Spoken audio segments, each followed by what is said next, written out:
Hey crew, it's Sandra and Leah, back with another episode of Creating You in the Universe. Today's episode, all about the holidays.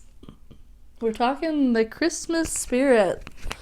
Well, not really the Christmas spirit. We're talking about, like, the holidays. And, that's so that we're not secular.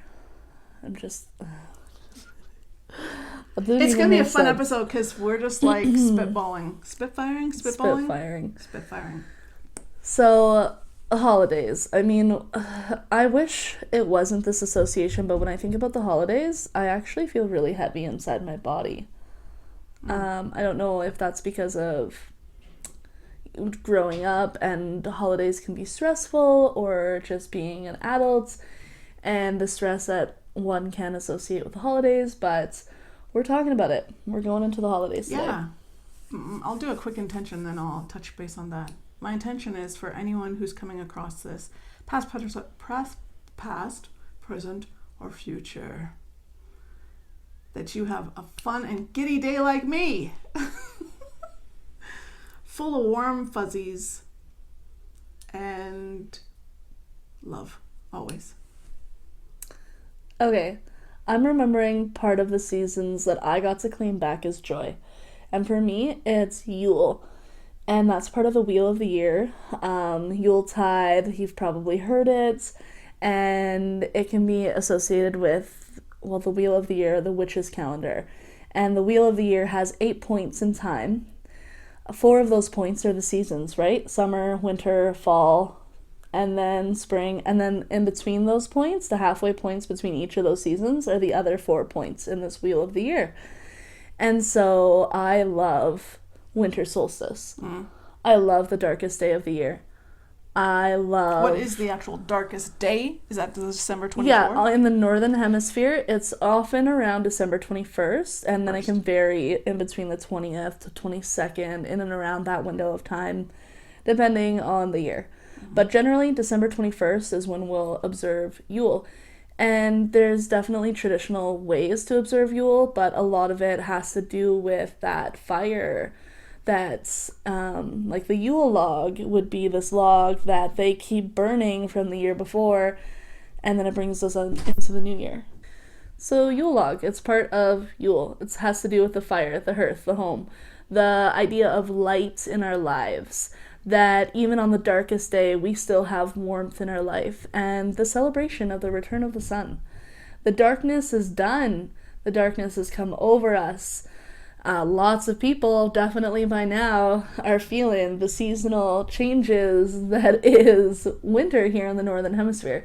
Some people call it seasonal depression, affective disorder. But yeah, I love Yule. I love thinking about the darkest day of the year, and I love celebrating that every day after that, there's more sun than the day before. To me, it's just magical. And I personally prefer it over summer solstice, because summer solstice I will tend to pretend like it's not happening and live in summer forever and the sun's not going away. Right. Yeah. But otherwise, holidays for me, I'm shaking my head no. Because of drama. I have such a history of drama around the holidays, especially as a young adult. If you didn't know this about me, I was not living with my mom and my stepdad by the time I was 18.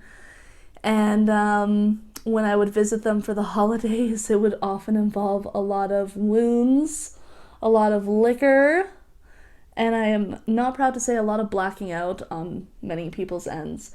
And if you believe in what I believe in, the spirits, your hard liquor, often called spirits, I don't enjoy how things can literally possess or jump your body and work through you while you're under the influence. So maybe that's why I started to be less enthused about Christmas and more into Yule. It was like a restart for me, something that spiritually reflects what I feel in my heart as well.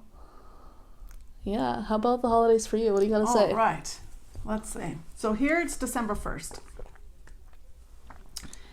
What do I have to say about it?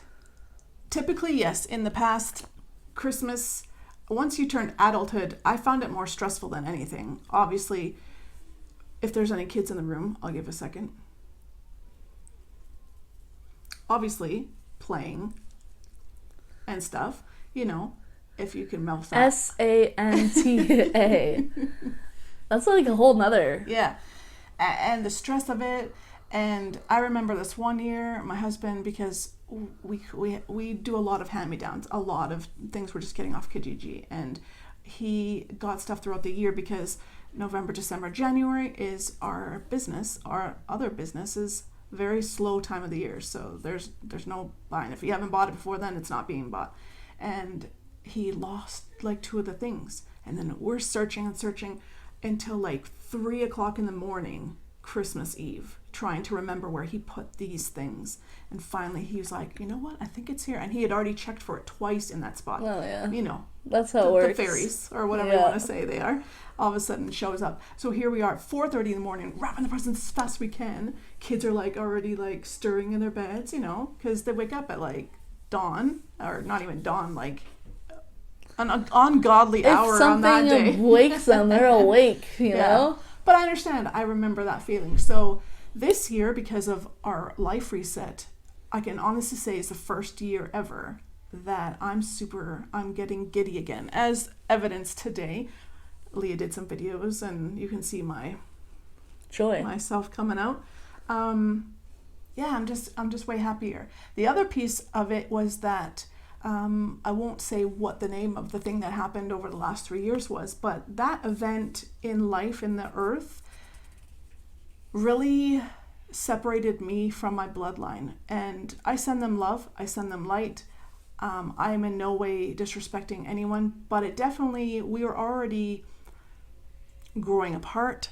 And so it just made that sever completely. And so there's still well wishes for each other sent on that day, but there's no longer any family gatherings. And I tell you, for the last 3 years, I'm noticing such a difference between my kids and me and how we celebrate. Just having nobody around. And that sounds really, that could be considered selfish or whatever, but it's freeing. My children don't have to grow up with like this awkwardness in the room, these awkward people that you only see once or twice a year. And I'm talking about my whole entire bloodline family, aunts, uncles, cousins, like you name it. And there's just always an awkwardness. You can't express yourself.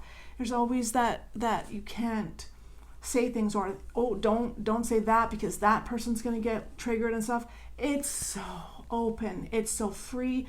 We have such a beautiful, we're starting our own traditions.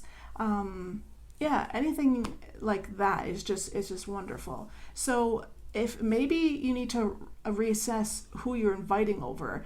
You don't have to invite family. I don't know who came up with that, and that goes against everyone's core beliefs, but you don't have to. If it puts yourself in a mood, then what's the point?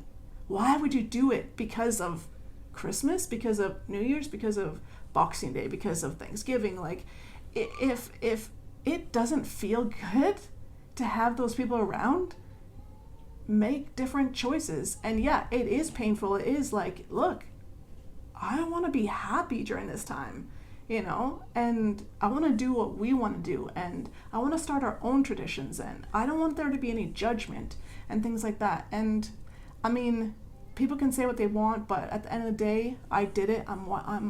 You see me around this time of year, I'm carefree, and I wouldn't change it for the world. I wouldn't change it for the world. To have gone through what I did for the last 4 years, the pain, but the growth and the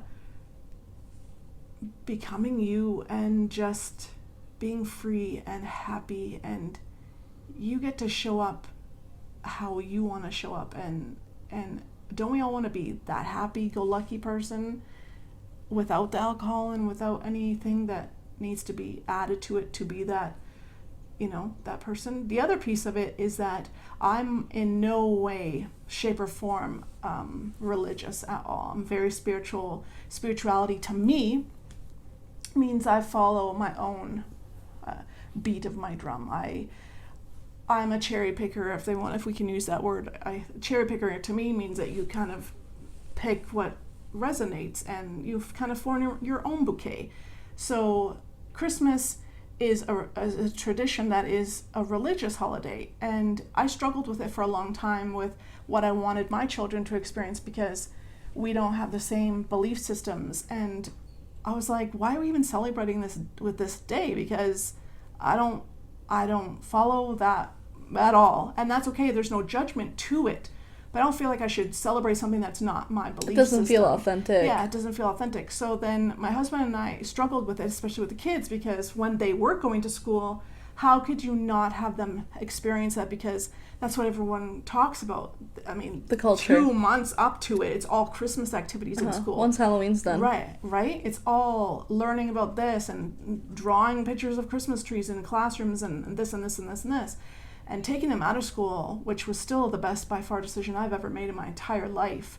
I don't have to do that anymore. And we you don't guys, have those conversations anymore. I gotta pause. You guys even invested very highly in your children's education. This wasn't just a public school. It was private, yeah. You guys paid for private, and that says a lot to say that was the best decision. Mm-hmm. Just throwing that out there. Yeah.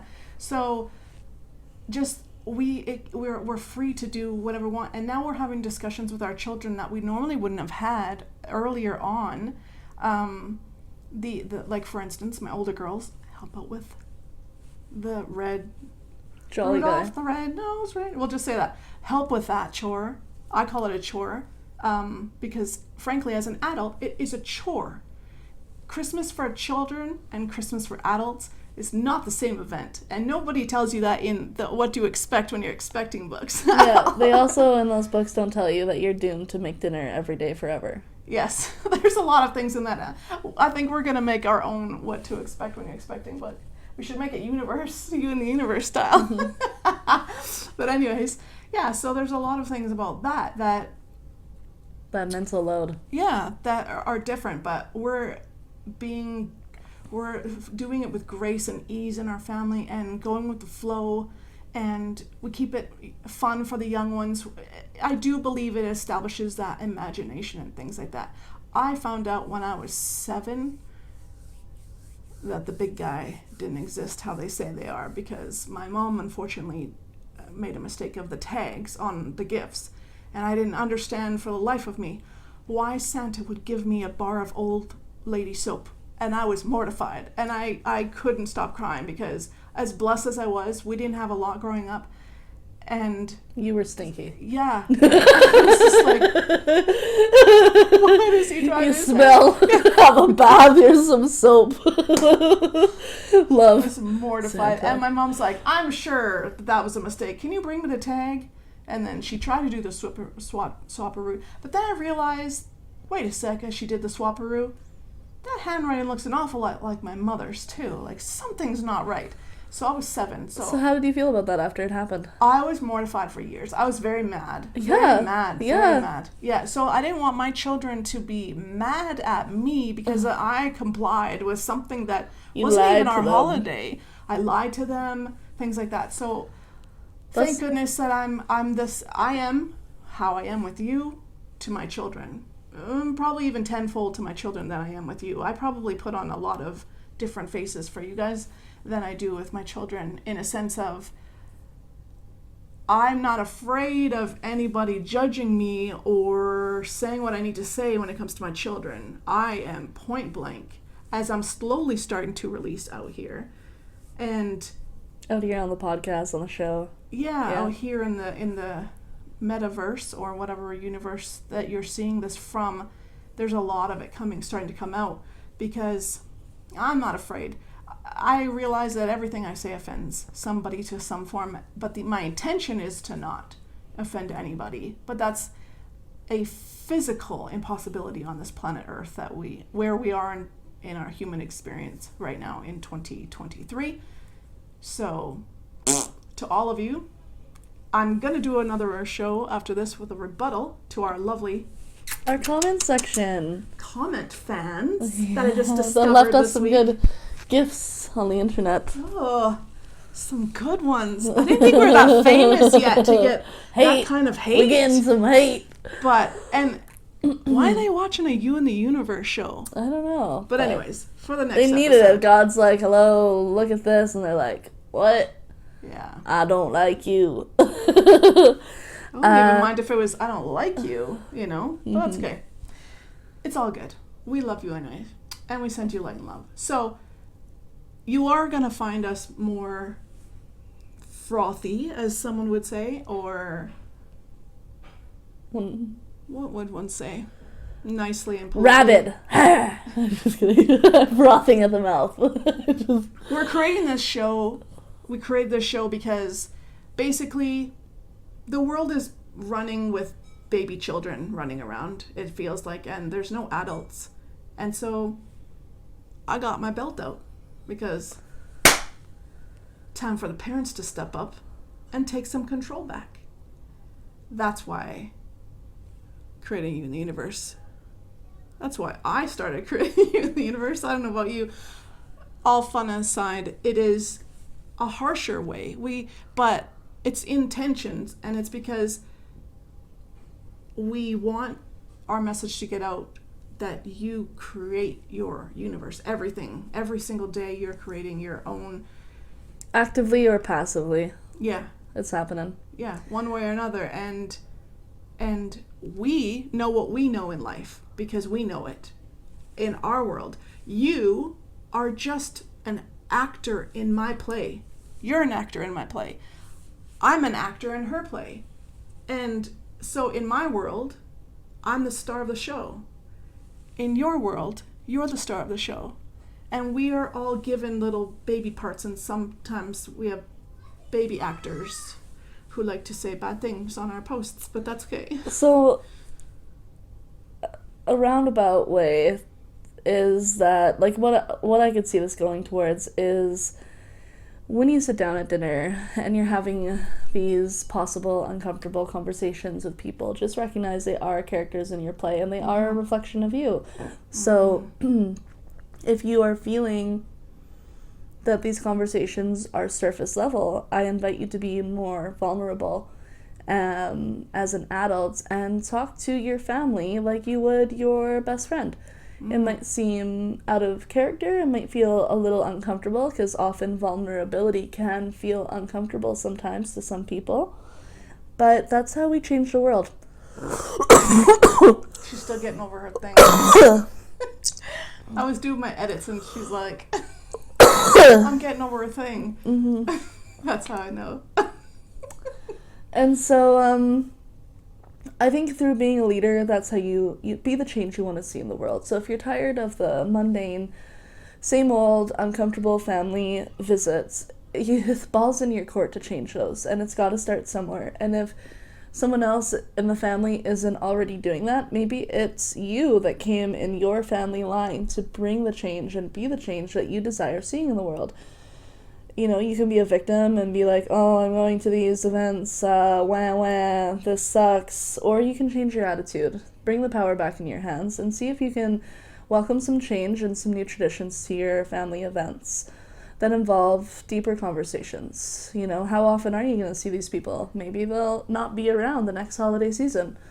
Unfortunately, things happen, right? That's life. I revisit the whole Jolly Red guy. Because to me, and I asked you how that affected you, and you said you were devastated. For myself, I learned through my cousin. My older cousin was so good at ruining all of those things. He was the one that taught me the famous game 52 Pickup. You know that one? Well, if you don't, what you do is you take a stack of cards and you ask somebody if they want to play 52 Pickup, and then you're like, yeah, that sounds like fun. Yay, my cousin wants to play with me. Yeah. And then he flicks all the cards on the floor, says, there you go, 52 Pickup, ha ha ha, runs away. And then my mom, in true, good sport fashion, said, well, Leah, you wanted to play the game. Anyways, that's my cousin. That's something That's I your won't mom. forget. Right. Yep. For me, it was, I couldn't believe somebody lied to me. And so having these big days come up, where I remember how I felt, I didn't know how to navigate it because I don't want my son not to participate in these cultural things here in Canada, very much part of the culture to celebrate Santa. And this is what I say. And everyone's got an opinion on this and how to approach it. Some of them are like, F that, this is, do not do Santa in their home. Yeah. And I was tempted, but my spouse wasn't on board. Yeah. So I tell them for every single mythical event, tooth fairy, all of that stuff, the magic works through mom and dad. Mm-hmm. That's what I say. So whether they piece that together or not, I feel better with myself just saying it works through mom and dad. It's my own way of not lying to them, because it was really, I remember it was hard for me to digest that I was fooled. I didn't like the feeling of being tricked. That's how I digested that, that experience for myself. And I feel like it's almost sets up a standard or a staple for a society that it's normal to be bamboozled by people of authority. If I was a government... She feels like the government the same way she feels about school, so hold your socks. If I was the government and helping generations align with whatever I'd like as a government to align with, I would absolutely get parents to normalize lying, because you grow up and it's just normal. And I think that's wrong. I think there's a reason why it feels wrong. I think that with how many people I know of that have a similar experience of that, whether you want to call it hurt or whatever their experience was, it's definitely a question to ponder and sit with and see where it lands within yourself on what you're perpetuating into the future, because your children are going to remember, they're going to carry that, and who knows, in other ways that they might see lying as appropriate, because sometimes of the year it's okay to lie to them. Such a bag of worms. That's my own opinion on it. I don't want to lie to them. Mm-hmm. That's difficult for me. So there's two things I'll say. I have really good memory. It's just I get so excited about something, and then I forget what I was going to say, but I'm with us. So three things. One is I tell, or what we've been telling is that same thing with you. I deliver the message to Source. Source then finds the ability, whether it's that mom and dad have to pay for the present or some magic thing happens through Source, and then the present is brought. So sometimes it's mom and dad buying it, but Source needs to allow the money to come. So same with the tooth fairy, I have to summon Source. I have to tell them when those things happen. So yeah, my children believe in Source. Yeah. When you say summon, I had this flash in my mind of you in this hat and a cauldron and throwing some spices and some water, and then it going like a big I summon you. And then it manifests. Right? Anyways. Whatever you want to imagine me doing. I'm sure our lovely friends in the comments will tell us exactly what cauldron-y stuff that I... Scam. Oh, that still hurts. You called a scam. Okay, anyways. Second thing is segment intention. We've done an episode on segment intention. So some people, some gurus, some spiritual advisors, things like that, will tell you that you cannot manifest on behalf of someone else. Bull. Okay? Think about it like this. This is really hard for some people to take their head and wrap it around this, but if you're an actor in my play, then I'm the director, and I'm getting the chills. So then I can write out what your role is and what I want you as an actor to perform when we meet, and I'm getting the chills. So I can segment intend and manipulate how you act in my play. That's heavy, because a lot of people won't say that to you. Like, I can't act for someone else. No, but I can write out what your role is and how you're going to act. So that's segment intending. Now, it doesn't mean that it will come true exactly, because you also have free will. So I can segment intend how you're going to act, what you're going to say, and what you're going to do.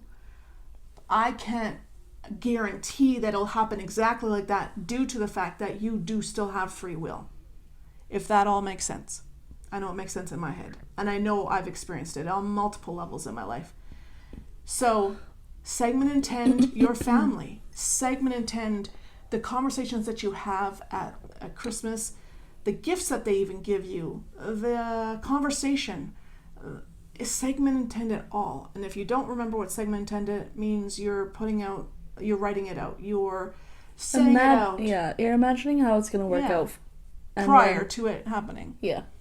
Now, my husband made a good point. Can you segment intend years in advance, weeks in advance, things like that? And I say yes, because we're segment intending a vacation, a family vacation, for the first time ever, since forever. But the thing about it is, the farther you segment out, the less energy it is. So you get a lot more crystal clear when it's closer, if that makes sense. But you can take, like, for instance, a family vacation, or we're trying to use Christmas time. So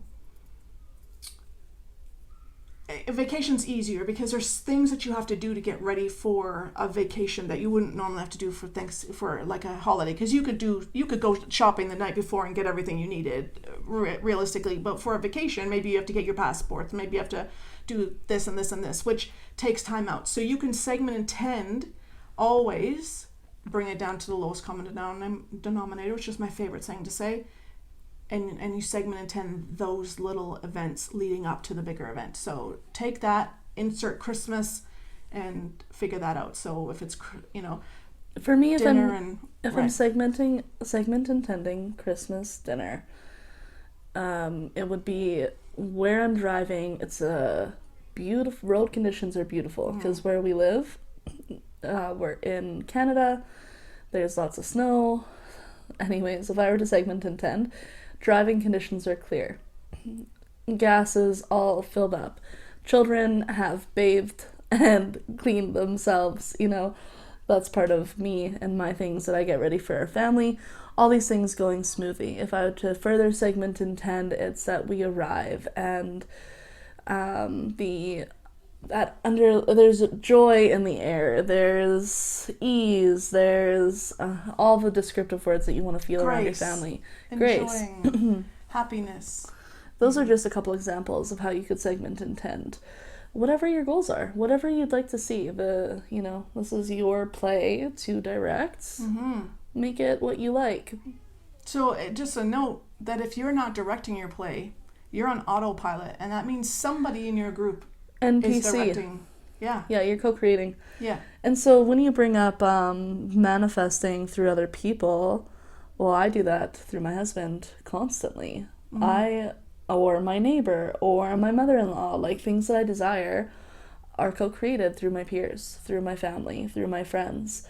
I desire something in my life. Like, one time I needed a computer. I have no money at the time for a computer. I'm not even kidding you. 2 days later, I have a computer. It was completely free. It came from my neighbor. One time, I wished that our family would have less screen time. Well, what do you know? My children manifested that through them. They broke my TV. We had less screen time. Well, cue in. Dang. That's what you wish for. We need a new TV. Then I get within 2 days, 2 offers for 2 free TVs. And of course we take them both. Yeah. But Yes, for my spouse, like, when I finally surrendered into accepting that I need to be mom, I need to embody mom. Mom is full-time job. Stop pursuing other passions, careers. Stop doing all the things to get clients for XYZ modalities that I have. All signs are pointing to be mom only. Embrace mom. Like, this role is something that you need to step into and stop being scared of, like, scarcity for money. Like, if I'm not working, if I'm not getting clients, how are we gonna have money? Well, when I finally listened to Source and surrender, it was our most financial abundant year ever, and a lot of that was because through my spouse, you know, I was co-creating lots of money. He got multiple promotions. He got multiple raises in a calendar year. Which is really unheard of for most people. So you can see how... I believe it happens. Mm-hmm. Co-creating with people is another term for, like, manifesting through others. Mm-hmm. It's me that's the director that's putting out these desires, and often it's not, like, from me. It's like gifts to me from around me. That's how I feel. So, two things. I want to go back to when I was saying that there's a lot of babies running around the planet. I love our audience, and I see how much you're growing and loving on us, and I just want to say a special thank you to you, that we appreciate you so much. We are doing this to be it's hardcore at first. It's always going to be hardcore. Anyone What's who's hardcore? stepping forward and using your voice and being You. not afraid and being you. It's different than what most people are doing right now. So it's like they're all being still really soft with it and like, oh, just do this. But this isn't getting anywhere. So to be like the principal that has the stick, it needs to happen a little bit to be a little bit more firm, to get more people back in line to be comfortable than speaking out against for them, for what they want to speak out against. So I in no way, again, wanted to offend anyone, but I do want to express my sincere gratitude for those who are sending us love. For the people that are not sending us love right now, I do send you light and love, and I'm going to create my own post for you, because there's some things that need to be said about that. We try to keep it as professional as possible. I'm shaking my head no. I try to keep it as no. But on a lighter note, Leah and I finally decided and finally co-created what You and the Universe is going to offer in a form of something that we can offer Modality. to you. Modality. So we didn't know where we were going to go with this. We kind of threw out some ideas. So we are custom Manifestations. We are custom manifestations. So we're offering to you, In one of your 5 pillars. one of your 5 pillars, we will help you manifest. And right now we have a beta testing group. Mm-hmm. We've got some volunteers. When you're watching this, we may still be accepting more volunteers for this program, to get going and show you in one of your 5 pillars of life. And those 5 pillars are Career, family, friends, love, finance, health. So when I'm thinking of my clients, often love is a huge one. Love is always a huge one for me too. For clients, yeah. So if that was one of your focuses, I mean, we can work on more than one with you, but for this beta, for the free offering, one for free. It's one area of focus. And between both of our expertise working with us directly, you will be brought to your manifestations.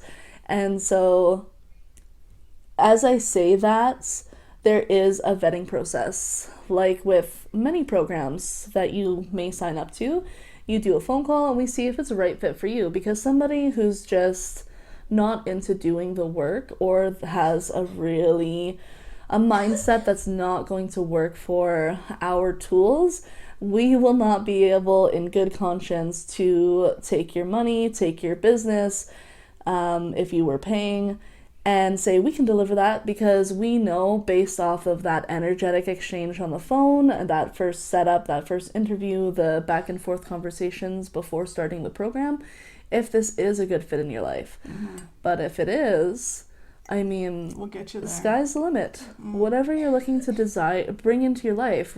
Some people I know, it's loneliness. They're done. It could be they don't feel self-worth. Those would be, what would you describe that? I would think of that as health. Mental health. That could be mental health, or that could be love, because that's self-love. Love is self-love as well, right? Being able to pamper yourself, being able to go and splurge on yourself, that's love. A lot of people do it, but then how many times have you gone and done something for yourself, like, I'm going to go get a manicure, and you're sitting there the whole time? I remember one person, not saying any names, that it was my birthday, I'm like, I want to do this, and I brought them, and how uncomfortable were you during the process of that mani-pedi at first? At first it felt wrong. I felt like I was taking advantage of Sandra. It's her birthday and she's buying me a gift. Not just any gift. It wasn't just how did you feel after? I felt great. Yeah. So how often do we try to do something nice for ourselves, and then we're feeling guilty, or, oh, I shouldn't be spending this money on this, I should be spending this money on that? I mean, I'm talking, if you got bills paid, obviously you need to pay some bills, but you might need a little reward in the middle just to live, just be like, to feel something instead of just the robotic, like, work and pay bills. You might need something. Now, some people take that something and now they do this instead of pay bills. And I can work with you too. We can work with you too, 100%. But, for example, for the love pillar, finding a relationship, or fixing one that's on its way out, whether that's fixing it to leave on leaving the relationship, terms, or I staying. got chills again. So helping it to mend. Career, getting a promotion that you've been looking for, starting a new job, starting a new thing, a new business. Health, obviously losing fat, gaining muscle, chronic illness. What are some other ones? So then the mental health would be feeling good, like feeling happy. Are you happy sprinkled with a bit of sorrow and a bit of life, like little bits of this? Or are you sad and sorrow sprinkled with a little bit of happiness and joy? And what are the other ones? Sorry. Relationships, friendships. Are you happy with your friends? Are you happy with your family? Yeah. What is that dynamic like? And so whatever the pillar that you choose to go off of, Sandra and I work together through Thought Amnesia. Yeah. Thought Amnesia is really getting to the root of your subconscious and creating a very specific term and an energetic, I won't even call it like a declaration of sorts, a statement that eliminates, I think of Control-Alt-Delete in a computer and the program running. And so between that, Blu-e Energy Healing to help bring your energy, your aura, all of the things in your energetic field in alignment, in conjunction with the therapies that I specialize in, which is chakra therapy and creating a custom meditation. So chakra therapy is looking at which chakra is dominant this lifetime. And why that's useful is because you have a karma through that chakra that tends to come up in a cycle. And you might already recognize this within yourself, but when you know this cycle, you can take your power back, and instead of being a victim to your circumstances, you can be in the driver's seat and be like, oh, I know what's happening, take control, and then operate. Instead of things happening to you, they're happening for you. The other thing is through chakra therapy, you might have energetic attachments to you, things that could be past relationship, these energetic cords that can affect your frequency. They could be things, I've had people carry around energetic cords for 30 plus years. Something traumatic happened years ago. So coming in and working together and helping your energy field just be yours, not with the fluff around it.